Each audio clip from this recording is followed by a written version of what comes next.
everyone, this is Olga from Olga's Flavor Factory. Today we are in New York. We're visiting my parents and it is cold, snowy. So what I'm going to be making is a potato and salmon soup. It's so comforting. It's really delicious because it has so many vegetables, giving it a lot of flavor. And it's one of our favorites. It's actually my mom's recipe, so it seems really appropriate that I film it here. I've got my vegetables washed and peeled and I'm ready to chop them.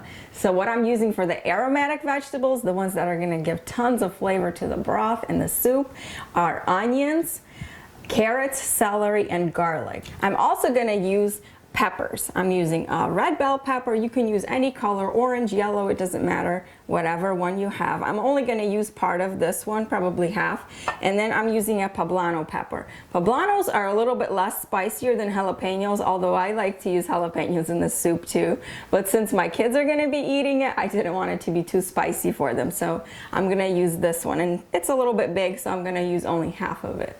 I've got a few other things that are going to go in the soup: potatoes, salmon, fresh herbs, and a few other things, but we'll get to them later. And I actually forgot to mention tomatoes. We're going to use some tomatoes in this recipe too. And you can use one large one or two smaller ones. I'm just going to chop them up small, and they add a really nice flavor to the soup, giving it a little bit of acidity and sweetness, but not too much. And I think it tastes really nice with fresh tomatoes. So if you can use fresh tomatoes, use those. But if you're in a pinch, you can also use canned diced tomatoes as well. Chopping all the vegetables is the most time-consuming part of this entire recipe. Everything else comes together in no time at all. And sometimes I even do my meal prep ahead of time.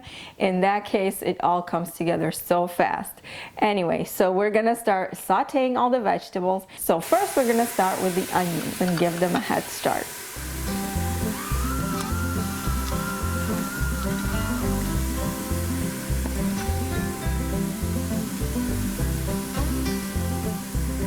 And sauteing them really brings out more flavor into the soup. It doesn't taste as bland. I don't cook them until they're caramelized, but it still brings more sweetness into the soup, which is really great. So I definitely recommend sauteing all the vegetables first. I'm gonna keep cooking the carrots and celery and onions for another 3 to 5 minutes, just until they become tender. You don't want them to get brown, just soften up a bit. The peppers are only going to cook for about a minute or two.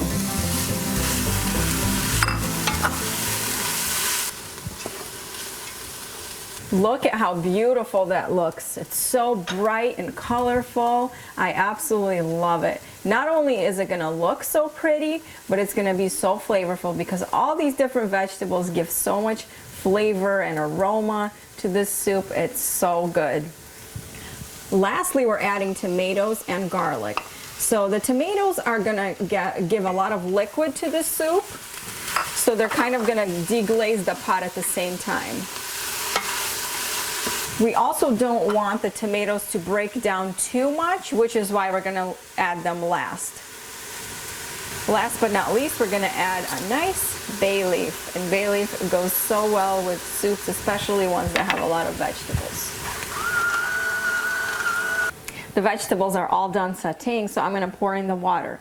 I'm actually using water in this soup. A lot of times I like to use broth because I think it has a lot more flavor, but since this soup has so many vegetables, it actually doesn't need vegetable broth. So I'm using water and it still has so much amazing flavor. As long as you have water that tastes good, it's filtered, it's going to make the soup taste good too. And you can add as little or as much water as you want. Adjust it to how you like your soup. If you like it to be on the thinner side, add more water. If you like it to be thicker, add less water. Start with a smaller amount of water that I write in the recipe, and then add more if you want to. While I'm waiting for the water to come to a boil, I'm going to chop up these potatoes and then we're going to add them to the soup. It is so cold today and there's so much snow, but it's so bright and sunny. So it's freezing. It's like well below freezing today. We're sitting inside. It's so nice and cozy in here. And I just love cooking, especially, well, I love cooking all the time, but especially when there's like bad weather outside. I'm chopping up the potatoes kind of small. I like smaller potatoes in my soup. If you like vegetables more on the chunkier side, you can cut them however you like. This is just the way that we like it.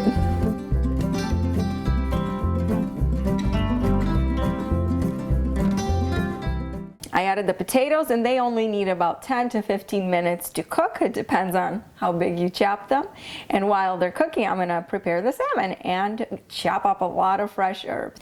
I'm using this nice thick salmon fillet for the soup, and you want to try to find a fillet that is as thick as you can find it because the fish is gonna be much juicier that way. Anyway, so it has skin on it, so I'm going to get the skin off. So what I did is I cut an edge and I'm gonna hold it while I'm going to put my knife right here and cut the skin off like this. Kind of jiggle it a little bit, hold the skin taut, and the salmon will be easy to cut the skin away from you. See, that's pretty easy, and just keep doing that until you get to the end of the fish. And a nice sharp knife is definitely helpful for this step. Just take your time.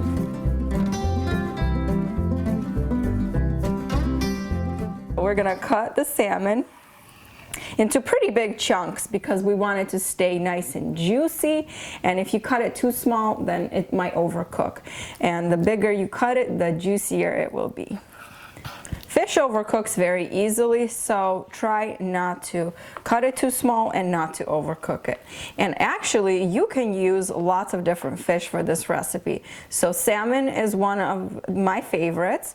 We also love using cod. I actually have the cod and potato soup on my website. That's the one that you guys all love, and I love seeing your pictures where you share it with me on Instagram that you made it. It's so good with cod as well. But you can use just about any fish and it's gonna taste amazing. As long as it's nice and thick, I think that kind of fish works better, but you can use anything. And actually, I have used shrimp in here too, or a mixture of cod and salmon, and it is so delicious. I'm only going to cook the fish for about 5 minutes at the very end when everything else is done cooking. The pieces are big, but when you pour the soup and you eat it, it breaks apart very easily, and I love that it stays so tender. Even when you reheat it, it still stays juicy. Last but not least, I'm chopping up some fresh herbs.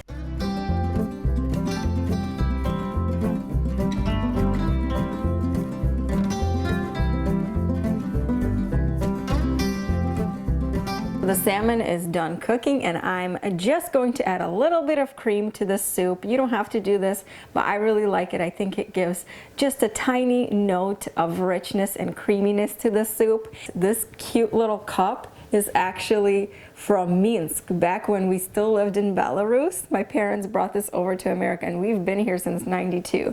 So this thing is an antique, I guess. Almost. And I don't think anybody uses it anymore, but we still have it for memory's sake.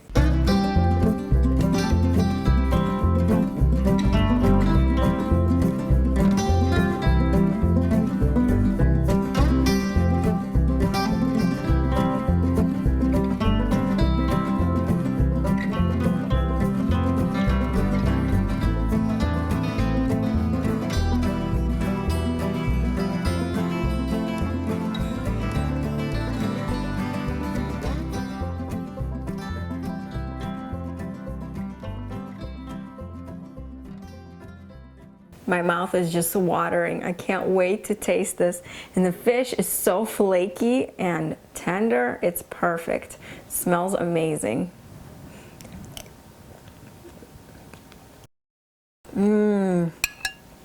You guys, if you try this soup, I think you're gonna be making it for the rest of your life. Okay, I'm gonna wrap up this video because the rest of the family wants to eat this soup too, and my boys are ready for their dinner.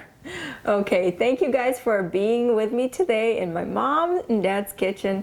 I'm so excited to share this recipe with you, and приятного аппетита!